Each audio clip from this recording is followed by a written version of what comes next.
Arduino demo, Arduino programming language reference.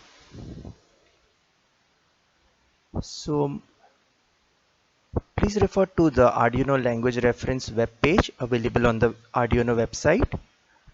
The programming language reference is divided into functions, variables, and structures.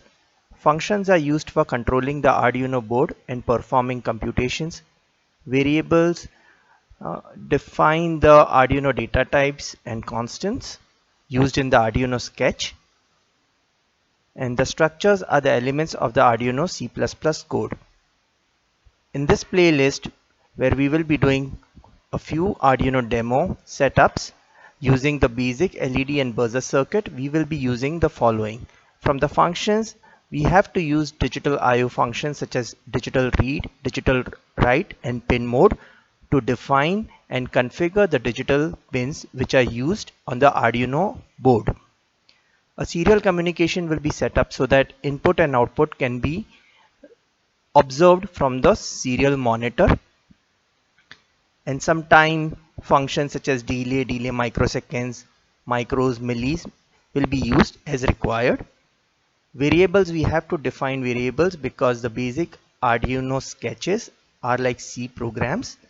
We have to define what kind of data is assigned for the variable, if it's an integer type or a character type or something else.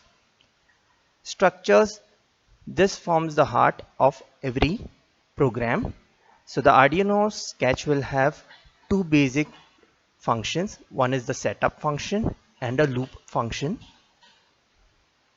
The syntax includes comments, code blocks, etc. And operators are used in control structures, such as operators include arithmetic operators, Boolean operators, bitwise operators, comparison, compound, and pointer access, and the control structure. This playlist will actually be implementing every kind of control structure in a different demo. So I just wanted to touch upon the very basic function, which is the digital I/O function. The digital read, it reads the value from a specified digital pin, and it can be either high or low. High represents the integer value 1 and low represents the integer value 0. Digital write, again it writes a high or a low value to the digital output pin. Pin mode helps to configure the specified pin to behave either as an input or an output. This is a sample code from one of the sample sketches. This code makes the digital pin 13 output and toggles it high and low. As mentioned earlier, there's a setup block which is executed only once at the beginning of the program, and it helps with the pin mode command. It sets this digital pin 13 D13 on the Arduino board as an output pin. The void loop is the block which executes continuously while your Arduino is powered on, and in this case we are blinking the digital pin 13 by writing to this pin 13 a value of 1 and 0 continuously. The Arduino programming language reference control structures are statements which are available to perform loops, which is basically iterating over a piece of code a number of times, to select other statements to be executed using decision making and selection commands, and to transfer control, which is to jump to a specific place in the long code.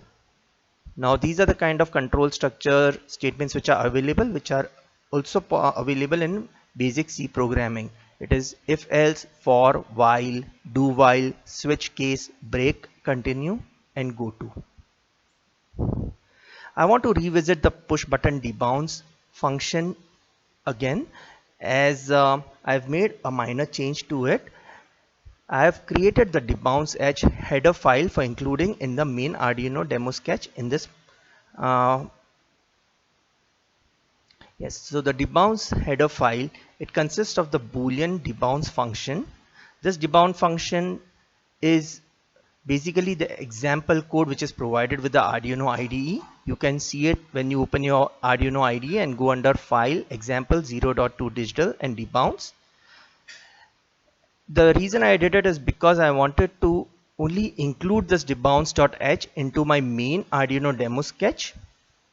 And when we want to include a header file, you either have to put this header file in the main or in the same directory as the Arduino sketch, or give the full path if it is kept in another location in a separate folder. I have chosen to keep it in a separate folder because I'm going to use the push button in many of my demos, and I will be using this debounce.h file in all those different sketches. And if at all in the future I have to make any change to this debounce.h, I can just make the change in one file instead of going to every file in every folder. Now to call the debounce function from the main Arduino sketch, only one statement is required, which is bool button pressed, which is an integer a boolean variable that I'm defining here. And the debounce function takes two inputs, and both are of integer kind. One is 0, which is the initializing value to the debounce function, and the button pin, which is the integer variable for digital input pin used for the button input. The benefit of doing this is it separates all the push button debounce checking code and its associated global variables in a separate header file. It's easy to use in the main Arduino demo sketch, and it's easy to read the Arduino demo sketch. This is the structure of all the demo sketches that I will be doing in this playlist. It will start with a commented box with a demo name and some description about what the sketch is about. The very first statement will be the include statement to include the debounce header file.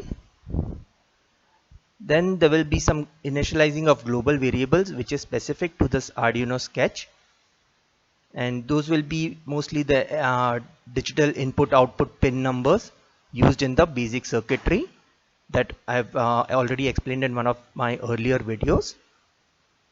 There will be a setup function which will set up the pin modes of or configure all the pins which are used in the sketch and set up serial communication. The void loop will be required to have these two statements, which is basically calling the debounce function, and only when the push button is truly pressed, the piece of code which is related to the sketch will be executed. And one of the important things I want to say is let's keep our code simple, because it makes it like understanding easier, and also when you it makes your program run more efficiently and it makes it more understandable. I want to just show you my header file. This is the debounce.header file. These are some global variables which will need to store its value as the execution moves between this header file and the main file, and while it even stores the value or keeps the value while the loop function is executing over and over again. This is the bool function. It takes in two integer variables, and when this piece of code truly determines that a button was pressed, the button pressed value will be changed to true, and since it's a boolean function, a true value will be returned. Otherwise, this value was initialized, or it was initialized as a 0 in the beginning, and a false. 0 represents false, and a false will be sent back, so that nothing will be done in the main code. Okay, I hope you understand this piece of code, and happy learning, and let's begin with our Arduino sketches. Thank you.